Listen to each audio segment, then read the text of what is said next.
تو ضرور مصر کی جو تہذیب ہے وہی سامنے آتی ہے، اہرامات اس سے زیادہ تو میرے ذہن میں نہیں آ رہی. ہاں لیکن اب جو ہو چکا ہے اردو سے بہت زیادہ ہے، اہرام مصر سے بہت بڑھ کے ہے. اس میں 2-3 پہلو ہیں جن زاویوں سے آپ دیکھیں گے تو پھر مضمون کی آیت کا مضمون خوب کھل جاتا ہے. پھر اس میں کوئی بھی کسی قسم کا تضاد باقی نہیں رہتا زمانے کے لحاظ سے. سب سے پہلی بات تو یہ ہے کہ تمکن ایک نسبتی چیز ہے جس میں کسی قوت کو ایسا غلبہ نصیب ہو کہ اس کے مقابل پر سارے بالکل حقیر اور بےمانی ہو چکے ہوں. اور اس سے پہلے ایسے جابر بادشاہ گزر چکے ہیں جن کو اپنی قوموں پر جیسا تمکن ہوا ہے ویسا آج تک کبھی کسی کو نہیں ہوا، اور نہ آئندہ غالباً کبھی ہو سکتا ہے جو دکھائی دیتے ہیں حالات. یعنی پوری طرح ان کی ساری قوم ان کی ملکیت کے نیچے تھی اور مجال نہیں تھی. خدائی کے دعوے اس طاقت کے احساس سے اٹھتے تھے. آج کھلے بندوں نہ روس خدائی کا دعویٰ کر سکتا ہے، نہ امریکہ، نہ انگلستان، کیونکہ ان کو دوسرے لوگوں پر تو کسی حد تک تمکن ہے لیکن اپنی قوم میں وہ تمکن نہیں ہے. اور روس میں اگر تھا بھی تو بہت ہی فریجائل تھا، ہر وقت ان کو خطرہ رہتا تھا کہ یہ لوگ اٹھ کھڑے ہوں گے، اسی لیے قانون سخت ہوتے چلے جاتے تھے.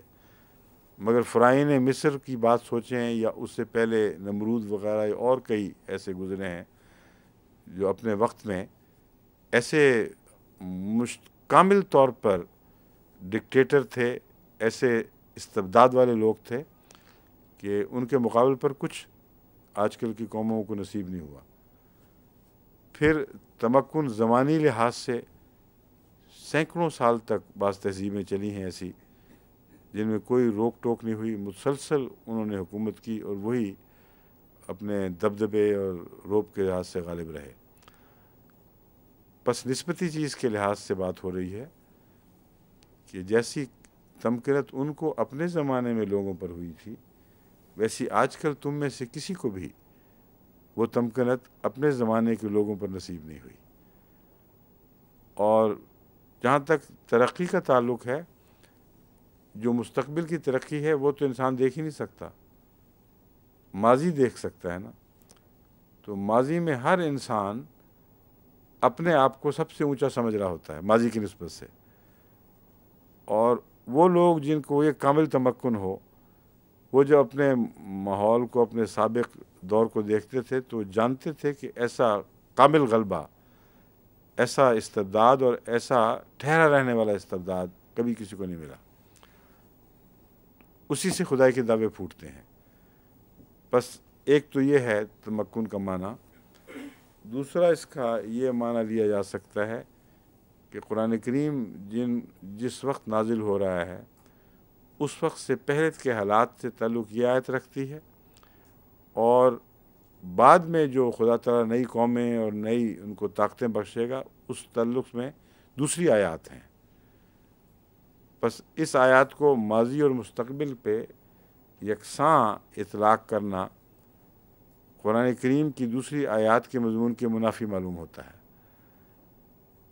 صاف پتہ چلتا ہے کہ وہاں انسان کو اتنی بڑی بڑی طاقتیں نصیب ہونے والی ہیں، اتنا غلبہ نصیب ہونے والا ہے ہواؤں پر بھی، اور ایٹامک جو غلبہ ہے اس کا بھی ذکر ہو رہا ہے. بس اگر نسبتی پہلو سے نہ دیکھیں تو یہ معنی بنے گا کہ اس آیت کے مضمون کا تعلق وحی کے وقت سے پہلے لوگوں سے ہے، اور قرآن جس دور میں مخاطب کر رہا ہے اس وقت یہی کیفیت تھی.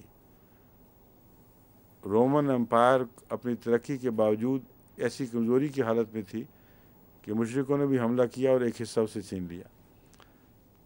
تو پوری طرح استحکام نہیں ہوا تھا اور وہ اپنے تنزل کی حالت میں آ چکی تھی.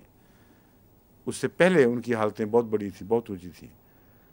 تو اس زمانے کی تاریخ کی نسبت سے یہ آیت بالکل برحق چسپاں ہو رہی تھی. لیکن اس کا یہ مطلب نہیں ہے کہ اور قومیں بعد میں ایسی نہیں آئیں گی جو پہلی قوموں سے اپنی تمکنت کے لحاظ سے بڑھ گئی ہوں. کیونکہ قرآن کریم کی دوسری آیات واضح خبریں دے رہی ہیں کہ آئندہ آنے والے زمانوں میں بہت بڑی تمکنت نصیب ہوگی، جہاں مثلا عیسائیوں کا ذکر ہے، حضرت مسیح کی دعا ہے کہ ہاں میں ان کو رزق دوں گا ایسا کہ جیسا آسمان سے اترے گا کوئی مثال نہیں ہوگی، لیکن جب میں سزا دوں گا تو پھر بھی ایسی سخت ہوگی کہ اس کی کوئی مثال نہیں ہوگی۔ تو نسبتی معنوں سے وہ بات بنے گی جو میں نے پہلے بیان کر چکا ہوں، اور آئندہ کے زمانے کے تعلق میں دوسری آیات جب مضمون کھول رہی ہیں تو یہ آیات ایک حصے پر اطلاق پا رہی ہے زمانے کے، دوسری آیات آئندہ حصوں پر اطلاق پانے والی موجود ہیں، کوئی تضاد نہیں ہے۔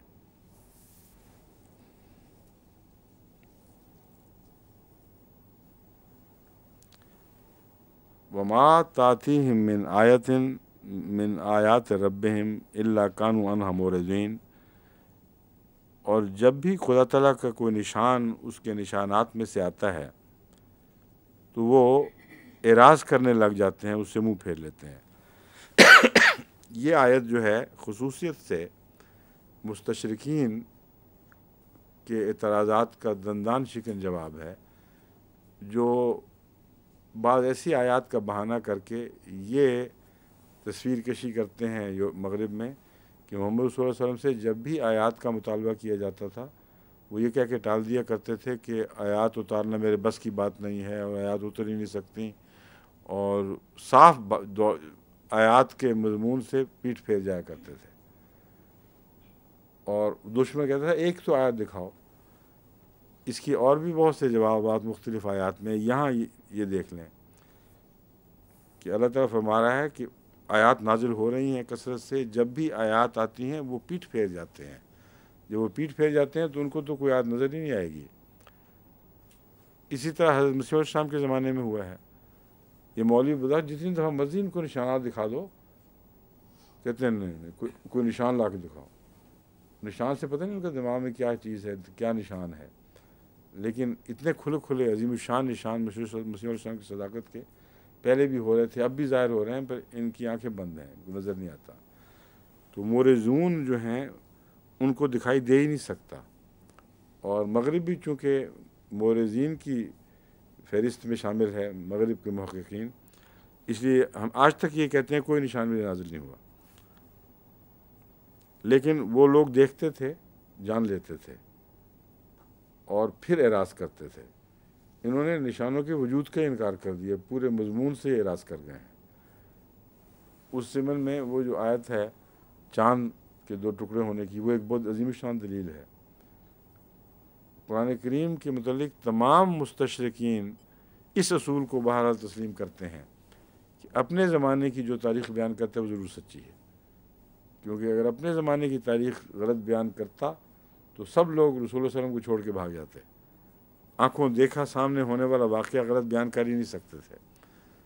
اس اصول پر اس آیت کو دیکھیں کہ قد اقتربت الساعة وانشق القمر، اقترب ہے خالی قد نہیں ہے، اقتربت الساعة وانشق القمر، سیر مستمر والی کیا ہے؟ ان یروا آیۃ یقولوا سحر مستمر، کہ جب چاند کو دیکھو، جب رسول اللہ علیہ وسلم نے انگلی اٹھائی دیکھا اس طرف، یا جب یہ آیت نازل ہوئی تو چاند دو ٹکڑے ہو گیا۔ یہ ایک ایسا نشان تھا جس کے اس زمانے میں گواہ موجود ہوئے، اور یہ ان آیات میں سے ایک ہے کہ جب ظاہر ہوئی تو انہوں نے کہہ دیا یہ تو ہمیشہ ہوتا رہنے والا جادو ہے۔ تو ہمیشہ ہوتے رہنے والے جادو کے الفاظ نے ثابت کیا کہ یہ ایک نشان نہیں ہے، اس قسم کے نشان کے بکثرت وہ لوگ گواہ بنتے تھے۔ بس اس زمانے میں اس آیت کا نزول جو اس زمانے کی تاریخ سے متعلق بات بیان کر رہا ہے، اگر یہ جھوٹ ہوتا تو مستشرقین، نہ اس وقت کے مشرکین، اور وہ تو فتنہ ڈالتے ہی، کئی ایمان لانے والے بھی بھاگ جاتے کہ کب ہوا ہے ایسا کہ انہوں نے کہا وہ سحر ہے، کون سی بات کو انہوں نے جادو کہا تھا۔ ایک کھلم کھلا اعلان کرنا بتا رہا ہے کہ کہا کرتے تھے وہ، اور ساحر کا لفظ جو استعمال کرتے تھے ہمارے ہاں غلطی سے یا ایک پہلو کے لحاظ سے درست ہے، مگر ان معنوں میں غلطی سے رواج پڑ گیا ہے کہ کہ جھوٹا ترجمہ کرتے ہیں۔ ساحر کا معنی جھوٹا بھی ہو سکتا ہے، مگر سحر مستمر کہنا اس موقع پر جھوٹ کا سوال ہی کوئی نہیں۔ یا اس آیت کے متعلق یہ کہہ دینا کہ وہ جادو ہے، یا وہ کہتے تھے کہ یہ جادوگر ہے، دراصل حیرت انگیز باتیں دیکھتے تھے اور دل اطمینان چاہتا تھا، اس لیے کہتے تھے کہ یہ جھوٹ ہے۔ جادو چونکہ جھوٹ ہے، ان معنوں میں جھوٹ ہے ضرور، لیکن جھوٹ کے اندر کوئی معجزہ نہیں ہے۔ جادو میں معجزہ بھی پایا جاتا ہے، بس جادو کہنا ضروری ہے، کیونکہ جادو میں جھوٹ تو آ ہی جاتا ہے۔ جادو تو ہوتا ہی وہ ہے جو فرضی بات اور جھوٹی ہو، لیکن اس میں جو حیرت کا پہلو ہے وہ جھوٹ میں نہیں ہے۔ جھوٹ کھلم کھلا صاف انکار ہے۔ بس جہاں قرآن کریم نے لفظ سحر استعمال فرمایا ہے، وہاں ہمیں اس کا سحری ترجمہ کرنا چاہیے۔ تشریح کے طور پر اس کا جھوٹ کا مضمون بتا دیا جائے تو حرج نہیں، بلکہ مناسب ہے، مگر اصل لفظ کو قائم رکھنا چاہیے۔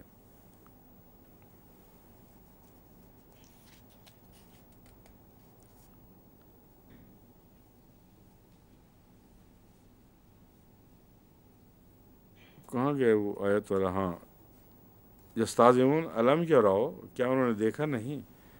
کم اہلکنا من قبل من قرن مکناہم فی الارض، یہ تو پہلے آیت کا لفظ بیان کیے بغیر میں آگے گزر گیا تھا، اس لیے واپس گیا ہوں۔ ہم اس سے آگے گزر چکے ہیں ترجمے میں۔ وجعلنا الانہار فی من تحتہم فاہلکناہم بذنوبہم فانشأنا من بعدہم قرنا آخرین ولو نزلنا علیک کتابا فی قرطاس فلمسوہ بایدیہم لقال الذین کفروا ان ھذا الا سحر مبین۔ یہ ہے وہ اصل سحر جو میرے ذہن میں تھا کہ موجود ہے یہاں میں اب پہنچا ہوں۔ کہتے ہیں کہ اگر اللہ تعالیٰ فرماتا ہے کہ اگر ایک ایسی کتاب بھی ہم تجھ پر نازل کرتے جو کاغذ پر لکھی ہوتی، یعنی ظاہری طور پر اترتی اس طرح، اسے وہ ہاتھ لگا کر یوں دیکھ لیتے کہ ہاں ہے، لقال الذین کفروا، جنہوں نے کفر کیا انہوں نے یہی کہنا تھا ہے جادو، کھلا کھلا جادو ہے۔ بس جادو جو ہے وہ ایک طرف جھوٹ کا ادعا ہے، دوسری طرف اقرار ہے اس بات کا کہ حیرت انگیز بات ہو گئی ہے جو ہماری سمجھ سے بالا ہے۔ وقالوا لولا انزل علیہ ملک، اب انہوں نے ایک اور چلاکی سوچی ہے، کہتے ہیں کہ فرشتہ کیوں نہیں اترتا اس پر، ایسا فرشتہ جسے ہم دیکھ سکیں۔ تو اللہ تعالیٰ فرماتا ہے وَلَوْ أَنزَلْنَا مَلَكًا، اگر ہم فرشتہ اتارتے، لَقُضِيَ الْأَمْرُ، اول تو یہ کہ ایسا فرشتہ اس وقت آتا ہے جب فیصلہ کرنے کے لیے آتا ہے، اترتا تو ہے مگر قوم کے ظالموں کی صف لپیٹنے کے لیے آیا کرتا ہے۔ کہتے ہیں پہلے بات تو اللہ فرماتا ہے اس طرف توجہ کرو، اگر یہ ہوتا لَقُضِيَ الْأَمْرُ تو تمہاری صف لپیٹ دی جاتی، ثم لا ينظرون، پھر ان لوگوں کو، یعنی غائب میں ذکر ہے، ان لوگوں کی صف لپیٹ دی جاتی، پھر ان کو کوئی مہلت نہ دی جاتی۔ دوسرا اس مضمون کو مزید یوں کھول رہا ہے وَلَوْ جَعَلْنَاهُ مَلَكًا، اور اگر ہم اسے فرشتہ بناتے، لَجَعَلْنَاهُ رَجُلًا، اسے انسان کی صورت میں بھیجتے، کیونکہ فرشتے کا وجود اپنی ذات میں نظر آ نہیں سکتا، جب تک انسان بنا کے نہ بھیجتے ان کو دکھائی نہیں دے سکتا، اور انسان بناتے تو اس کو ننگا انسان تو نہیں بھیج دینا تھا، اس کو کپڑے بھی پہنانے تھے، وَلَلَبَسْنَا عَلَيْهِمْ مَا يَلْبِسُونَ، جو یہ پہنتے ہیں، تو پھر انہوں نے کہنا تھا کہ لو جی یہ کیسا فرشتہ آ گیا، تو ہمارے جیسا ہی ہے۔ اصل فرشتہ بھیجتے تو وہ دکھائی نہیں دینا تھا، سوائے اس صورت کے کہ وہ عذاب کا فرشتہ بن کے ان کی تقدیر کی صف لپیٹنے کے لیے آتا، اور اس وقت ان کا دیکھنا ان کو فائدہ نہیں پہنچا سکتا تھا۔ اس کے سوا فرشتہ نظر آ ہی نہیں سکتا، انسانی روپ میں ہی آ سکتا ہے، چنانچہ رسول اللہ صلی اللہ علیہ وسلم نے بھی جب دیکھا تو انسانی روپ ہی میں دیکھا ہے۔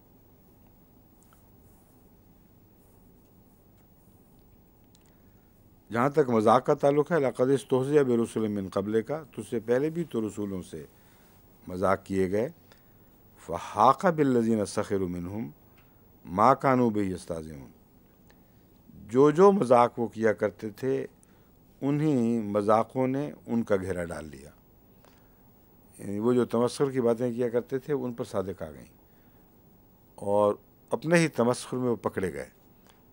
جیسا کہ میں نے مثال دی تھی، وہ مولوی جو کہتا تھا نعوذ باللہ مسیح صلی اللہ علیہ وسلم کے متعلق کہ یہ فضلے میں فوت ہوئے، وہ چنوٹ میں تقریر کر کے یہی بکواس کر کے واپس جا رہا تھا تو ایک ڈھکنا اٹھا ہوا تھا بدرو کا، اس میں پورا غرق ہو گیا، اور گند میں غرق ہونا ویسے ہی بہت بیہودہ بات ہے، لیکن چنوٹ کے گند میں غرق ہونا اندازہ کریں اس میں ڈوب کے اس نے جان دی، اس کی لاش صبح نکلی ہے اس قسم کی گند میں سے۔ تو اللہ تعالیٰ یہ مراد ہے، جن باتوں کا یہ مذاق اڑاتے ہیں بسا اوقات خدا تعالیٰ اسی مذاق میں سے کے گھیرے میں لے لیتا ہے ان کو، پھر وہ اس سے بچ کے نکل نہیں سکتے۔ کانا کہنے والے کانے ہو گئے، اور یہ ایک سے کثرت کے ساتھ ایسے نشانات ہیں۔ قل سیروا فی الارض ثم انظروا کیف کان عاقبۃ المکذبین، تو کہہ دے کہ زمین میں پھر کر دیکھو، پھر غور کرو، کیفا سیر کرو زمین میں، پھر غور کرو یا دیکھو کیفا کان عاقبۃ المکذبین، جھوٹوں کا انجام کیسا تھا۔ اب یہ زمین میں پھر کے کس طرح پتہ لگ سکتا ہے جھوٹوں کا انجام؟ یہ میں پہلے بھی بتا چکا ہوں، آرکیالوجی کے مضمون کی طرف سوائے قرآن کریم کے کسی کتاب نے توجہ نہیں دلائی۔ حیرت انگیز بات ہے، اور آرکیالوجی کا مضمون بننا ہی بعد میں تھا، قرآن سے پہلے یہ مضمون موجود ہی نہیں تھا دنیا میں۔ کوئی علم ایسا نہیں تھا جس کے ذریعے سے وہ گھوم پھر کے دبی ہوئی قوموں کے حالات معلوم کرتے۔ تو قرآن کریم یہ بتا رہا ہے کہ تمام بد انجام لوگ جنہوں نے جھٹلایا تھا ان کا ریکارڈ آج تک زمینوں میں مدفون پڑا ہے۔ اس لیے زمین میں پھر کر یہ نہیں کہ باہر سے پھر کے لندن کی سیر کر کے واپس چلے جاؤ کپڑے دیکھ کے کہ ہم نے ان قوموں کا بد انجام دیکھ لیا، بالکل غلط ہے۔ ان کی جگہوں میں یہاں موجود ہیں وہ جگہیں، جس طرح وہ سٹونز ہیں نا، 7 سٹونز اس قسم کے، جن کے اندر ان کے پرانے ریکارڈ دبے ہوئے پڑے ہیں، اور ہر ملک میں کوئی ایسا ریکارڈ موجود ہے، اگر آپ تلاش کریں تو آپ کو اور کھودیں اور جستجو کریں تو پرانے جھٹلانے والوں کا بد انجام وہاں دکھائی دے دے گا۔ یہ وہ جو مضمون ہے جو قرآن کریم کا ایک امتیازی نشان ہے، جو کسی اور مذہبی کتاب میں آپ کو دکھائی نہیں دے گا۔ قل لمن ما فی السماوات والارض، تو پوچھ، یہاں قل کا لفظ ہے کہنا، مگر قرآن کریم نے بسا اوقات قل کو پوچھنے کے معنوں میں استعمال فرمایا ہے، اس لیے، اور عربی میں یہ صاف سمجھ آ جاتا ہے کہ یہاں مراد پوچھنا ہے۔ اگر اردو میں ترجمہ کہہ دو کریں تو یہ مضمون بگڑ جاتا ہے، اس لیے کسی زبان میں ترجمہ کرتے وقت اصل زبان کے مفہوم کا ترجمہ ہونا چاہیے، نہ کہ لفظ کا۔ جو اصل مفہوم اس موقع پر ہے اس کا ترجمہ لازمی ہے، خواہ بظاہر لفظی ترجمے سے ہٹنا پڑے۔ اس لیے میں نے جو ترجمہ کر رہا ہوں اس میں ایسے موقع پر پوچھ کا ترجمہ کیا ہوا ہے، قل کے کہہ کے بجائے۔ قل سیروا فی الارض ثم انظروا کے پھر آگے دعا ہے قل لمن ما فی السماوات، تو کہہ دے کہ زمین و آسمان اور زمین کس کے لیے ہیں۔ اب کہہ دے کا کیا مطلب ہے؟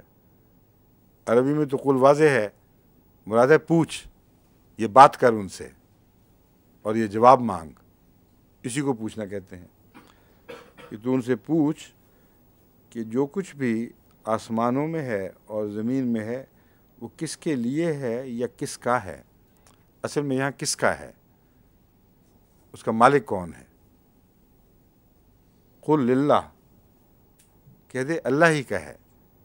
ان للہ ہے، یہاں مراد ہے ملکیت، ہم اللہ کی ملکیت ہیں، تو ترجمہ یوں ہونا چاہیے کہہ دے اللہ ہی مالک ہے۔ کتب علی نفسہ الرحمہ، لیکن ملکیت کے ساتھ رحمت کا تعلق ہے، جو غیر مالک کو اختیار ہی نہیں ہے۔ فرمایا یہی اس کی ملکیت ہے جس کے نتیجے میں وہ رحمان ہے، یا جس کے تعلق میں وہ رحمان ہے، اس لیے تمہیں فکر کی بات نہیں ہے۔ اگر وہ مالک نہ ہوتا تو تمہیں ہر بات کی سزا دیتا، مالک نہ ہوتا تو اندھا انصاف، ان معنوں میں اندھا انصاف کے سوا اختیار ہی کوئی نہ ہو، قانون کے طور پر انصاف کرنا پڑے، اس میں رحمت کا مضمون غائب ہو جاتا ہے۔ تو ملکیت کے مضمون کے ساتھ ہی خدا فرماتا ہے کتب علی نفسہ الرحمہ، اس نے خود ہی اپنے اوپر رحمت فرض فرما لی ہے۔ لَيَجْمَعَنَّكُمْ إِلَىٰ يَوْمِ الْقِيَامَةِ لَا رَيْبَ فِيهِ، تمہیں وہ ضرور جمع کرے گا ایک ایسے دن، قیامت کے دن، لا ریب فیہ، جس میں کوئی شک نہیں ہے۔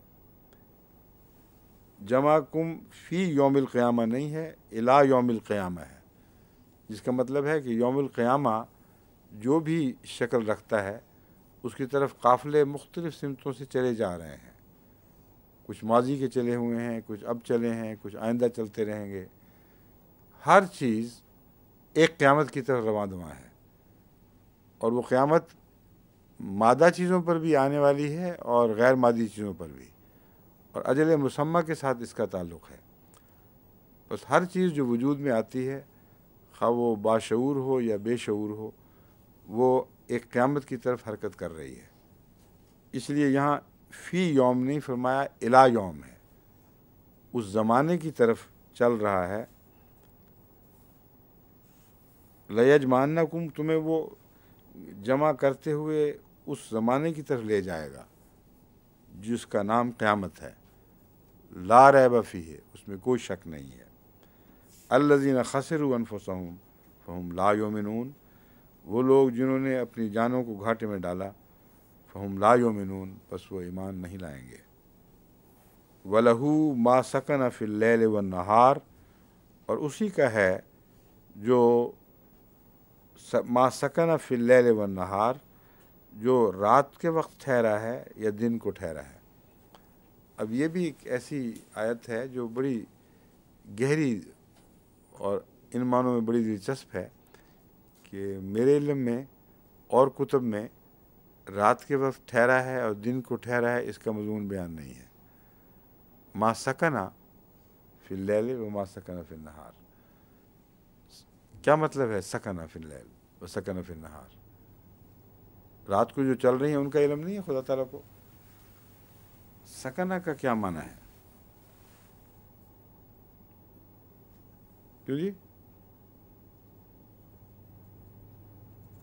چوئی صاحب کچھ تو بولو، آفتاب صاحب آپ اکثر کچھ نہ کچھ بولتے ہیں، اگر آپ نہ کہیں تو پھر آپ کی بیٹی بول پڑتی ہے، آج دونوں خاموش ہیں۔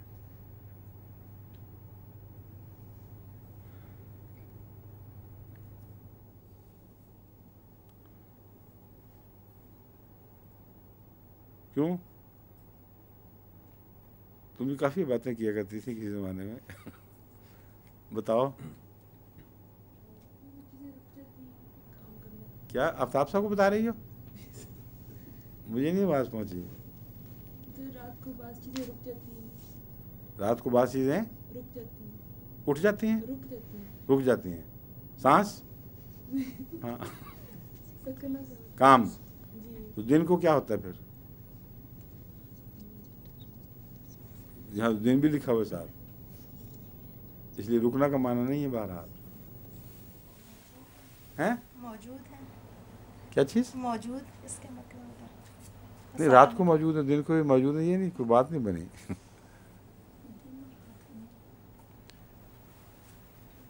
وقت کے ظرف میں رات بھی ہے اور دن بھی ہے، اور جو ترقی ہو رہی ہے وجود، وہ مسلسل بعض منازل طے کر رہا ہے اور ایک منزل پر آ کر ٹھہرتا ہے، پھر اگلی منزل پہ روانہ ہوتا ہے۔ یہ جو دائمی ترقی ہے، یہ منزل بہ منزل ایک سکون کا مقام، پھر اس سے اگلا، پھر اس سے اگلا، اس طرح سٹیپس میں چلتا ہے۔ تو ما سکن فی اللیل و نہار، رات کے مضمون سے ترقی کا تعلق ہے، لیکن دن کے مضمون سے مختلف ہے۔ وہ بعض چیزیں رات کو قرار پکڑتی ہیں اور اپنی ایک منزل طے کر کے وہاں سکونت اختیار کرتی ہیں، بعض دن کو کرتی ہیں۔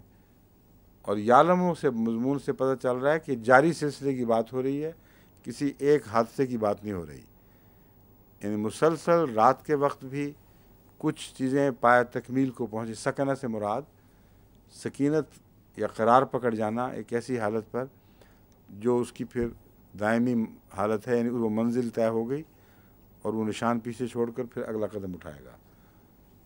تو رات اور دن کو ترقی کا سفر جاری ہے، اور کچھ منزلیں رات کو طے ہوتی ہیں، کچھ دن کو، اور جس منزل پر کوئی چیز پہنچتی ہے وہاں کچھ قرار بھی پکڑتی ہے، کچھ دیر ٹھہرتی ہے اور پھر اگلا قدم اٹھاتی ہے۔ تو میرے ذہن میں اس آیت سے یہی مفہوم ابھرتا ہے کہ درجہ بدرجہ سانس لے لے کر چیزیں آگے بڑھ رہی ہیں، اور جس درجے پر پہنچ کر ایک منزل کوئی چیز پہنچ کے ٹھہرتی ہے، اللہ کو پتہ ہے کہ اب یہ چیز یہاں پہنچ گئی، اب اس سے اگلا قدم اٹھائے گی، اس سے اگلا قدم اٹھائے گی۔ پھر جو قرآن کریم فرماتا ہے کہ اما ما ینفع الناس فیمکث فی الارض، اس میں بھی یہی مضمون ہے دراصل، کہ ہم سیلاب پانی اتارتے ہیں، سیلاب بھیجتے ہیں، اور سیلاب جھاگ بھی اٹھا لیتا ہے، لیکن کچھ اچھی ٹھوس چیزیں بھی نکالتا ہے، یعنی اس طرح ترقی جاری رہتی ہے۔ فاما ما ینفع الناس فیمکث فی الارض، وہ امکاث فی الارض سکنہ والا مضمون ہے۔ کچھ چیزیں ایسی ہیں جن کو اللہ ٹھہرا رکھتا ہے، ٹھہرانے کا معنی یہاں ان معنوں میں ہوگا۔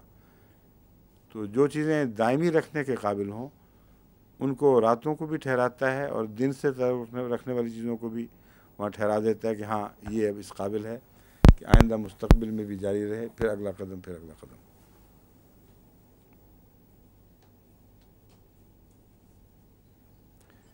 وَهُوَ السَّمِيعُ الْعَلِيمُ، اور وہ بہت سننے والا اور بہت جاننے والا ہے۔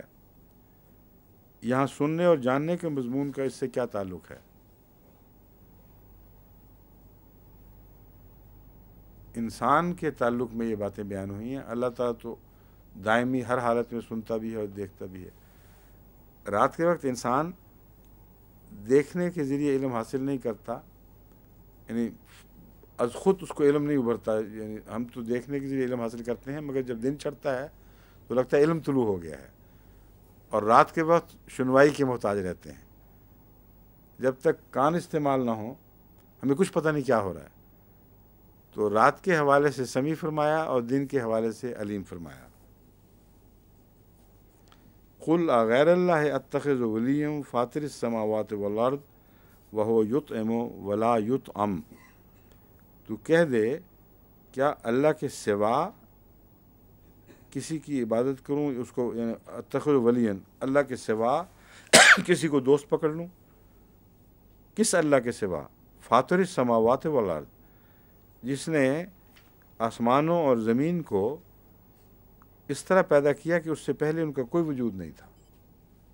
فاطر میں نے ان کو پھاڑ کر نکال دیا کسی چیز سے، اور یہاں کچھ وجود نہیں کا لفظ ترجمہ شاید درست نہ ہو، مگر پہلے کسی حالت سے پھاڑ کر ایک اور چیز پیدا کرنا دراصل فاطر کا مضمون رکھتا ہے۔ اور بگ بینگ میں جب وہ black hole, great black hole کو پھاڑا گیا ہے تو وہی فطور تھا، تو اس نے آسمانوں اور زمین کو پھاڑ نکالا۔ وہ یطعم، اور جب بھی وجود پیدا کیا ہے تو اس کے خوراک کی ذمہ داری لازم ہو جاتی ہے، ورنہ وہ وجود پیدا رہ نہیں سکتا باقی۔ بس جو کچھ بھی اس نے پیدا کیا اچانک جو ظہور پذیر ہوا ہے، اس کے ساتھ ہی اس کے رزق کی ذمہ داری قبول کی اور ادا کی، اور اس کے ذریعے رزق کے ذریعے بنائے اور ان کو کھانا کھلانے لگا۔ یطعم سے مراد ہے ان کی انرجی ریکوائرمنٹس پوری کرنے لگا۔ ولا یطعم، اور اس کی کوئی ضرورت ایسی نہیں ہے جو کوئی پورا کرتا ہو، اس لیے وہ بذات قائم ہے، جس کو کسی سے توانائی لے کر اپنی زندگی کو قائم رکھنے کی ضرورت نہ ہو۔ ہر چیز اس کی محتاج ہوگی، وہ کسی کا محتاج نہیں ہوگا۔ فرماتا ہے اس ذات کو چھوڑ کر میں ان چیزوں کی طرف چلا جاؤں جو تم خدا کے سوا بلاتے ہو؟ قل انی امرت ان اکون اول من اسلم ولا تکونن من المشرکین، تو کہہ دے کہ مجھے حکم دیا گیا ہے کہ میں ہر وہ شخص جو اسلام لایا ہے اس میں سے ان سے پہلے ہوں۔ یہاں اول کا معنی جس طرح آخر کا معنی بھی ہوتا ہے بہترین کا ہے، جس سے اوپر کوئی اور مرتبہ نہ ہو۔ اول جس طرح کلاس میں اول آتا ہے کوئی، یہ مطلب نہیں ہے کہ پہلے دن داخل ہوا تھا وہ، خواہ وہ بعد میں بھی آیا ہو، اگر وہ فرسٹ آ جائے گا یعنی بالا ہوگا ہر دوسرے پر تو اس کو اول کہتے ہیں۔ تو اول المسلمین کا مطلب ہے تمام اسلام لانے والوں میں میں اللہ کی نگاہ میں فرسٹ آؤں، تجھے اس لیے پیدا کیا ہے۔ اور اس بات کو یاد رکھ، تجھے پیدا ہی فرسٹ آنے کے لیے کیا گیا ہے۔ اور خاتمیت کا بھی یہی مفہوم ہے کہ تمام صفات حسنہ میں ہر دوسرے پر بازی لے جائے یہاں تک کہ اس اوپر کوئی مقام نہ رہے، تو نہ اول میں اوپر نہ آخر میں اوپر۔ وَتَكُونَنَّ وَلَا تَكُونَنَّ مِنَ الْمُشْرِكِينَ، اور مشرکوں میں سے نہ ہو۔ اگر اول من اسلم ہے تو یہ تب ممکن ہے کہ ہر قسم کے شرک کی کامل نفی ہو، شرک کا شائبہ بھی پیدا ہو تو اسلام میں اسی حد تک انسان ناقص ہو جاتا ہے اور ایک رکھنا پڑ جاتا ہے۔ تو حقیقی اسلام کی تعریف یہ ہے کہ کامل طور پر اپنے آپ کو اللہ کے سپرد کر دے، یعنی اس کے غیر کا کوئی حصہ باقی ہی نہ ہو جس کی طرف وہ جھکنے والا ہو۔ بس اس مضمون کا اتخذ ولین کے ساتھ تعلق ہے۔ کیا میں خدا کے سوا کسی کو ولی پکڑ لوں جبکہ مجھے پیدا اس غرض سے کیا گیا ہے کہ تمام غیر اللہ کا انکار کر دوں اور اس نسبت سے سب پر بازی لے جاؤں۔ اس لیے بڑے جاہل لوگ ہو جو مجھے آ کے یہ پیغام دیتے ہو کہ میں شرک اختیار کروں۔ قل انی اخاف ان عصیت ربی عذاب یوم عظیم، تو کہہ دے کہ میں ڈرتا ہوں اگر میں نافرمانی کروں، ربی اپنے رب سے ڈرتا ہوں، عذاب یوم عظیم ایک عذاب سے جو عظیم دن کا عذاب ہے، یعنی عذاب عظیم نہیں فرمایا، یومن عظیم فرمایا ہے۔ اصل بات یہ ہے کہ عذاب جتنا بڑا ہو اتنا ہی دن بڑا ہو جاتا ہے، جتنی بڑی تکلیف ہو اتنا بڑا عرصہ ہو جاتا ہے، اور عذاب کی نوعیت مدت کا فیصلہ کرتی ہے۔ اسی طرح لطف کے لمحات مدت کا فیصلہ کرتے ہیں، لطف مدت کو سکیڑتا جاتا ہے اور عذاب مدتوں کو لمبا کرتا چلا جاتا ہے۔ تو بہت ہی خوفناک عذاب ہے جس کے متعلق فرمایا یوم عظیم کا عذاب، اتنا بڑا دن لگے گا کہ گویا وہ ختم ہی نہ ہو رہا ہو۔ میں یصرف عنہ یومئذ فقد رحمہ، جس شخص کو یصرف عنہ اس سے بچا لیا جائے گا، یصرف عنہ کا مطلب اس سے پھیر دیا جائے گا کہ نہیں یہ تمہاری جگہ نہیں، تم اس طرف ہٹ جاؤ،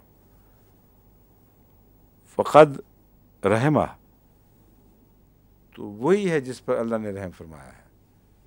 اس لیے جو پہلے رحم کا ذکر آیا تھا نا کہ کتب علی نفس الرحمہ، اس نے اپنے نفس پر رحمت فرض کر رکھی ہے، تو اس مضمون کو یہاں مکمل کر رہا ہے اللہ تعالیٰ کہ کون ہوگا رحمت کا مظہر، کس کے اوپر خدا کی رحمت جلوہ دکھائے گی، جس کو اس دن کے عذاب سے پھیر دیا جائے گا، اور وہ رحم کے نتیجے میں ہوگا، کمائی کے نتیجے میں نہیں ہوگا۔ وَذَلِكَ الْفَوْزُ الْمُبِينُ، یہ ایک بہت بڑی کھلی کھلی کامیابی ہے، بہت روشن کامیابی ہے۔ 2 منٹ۔ وَإِنْ يَمْسَسْكَ اللَّهُ بِضُرٍّ فَلَا كَاشِفَ لَهُ إِلَّا هُوَ، اور اگر تجھے اللہ کوئی تکلیف پہنچائے تو اس کے سوا کوئی اس کو کھول نہیں سکتا، اسے دور نہیں کر سکتا۔ وَإِنْ يَمْسَسْكَ بِخَيْرٍ، اور اگر اللہ تجھے کوئی بھلائی پہنچائے فَهُوَ عَلَى كُلِّ شَيْءٍ قدیر، تو ہر چیز پر قادر ہے، اس بھلائی کو بڑھائے، ٹھہرا رہنے دے، واپس لے لے، تمام امکانات کھلے ہیں۔ پھر قل ایو شیء اکبر شہادہ، اچھا ہاں وہ ساری ایک آیت رہی وَهُوَ الْقَاهِرُ فَوْقَ عِبَادِهِ، وہ اپنے بندوں پر غالب ہے۔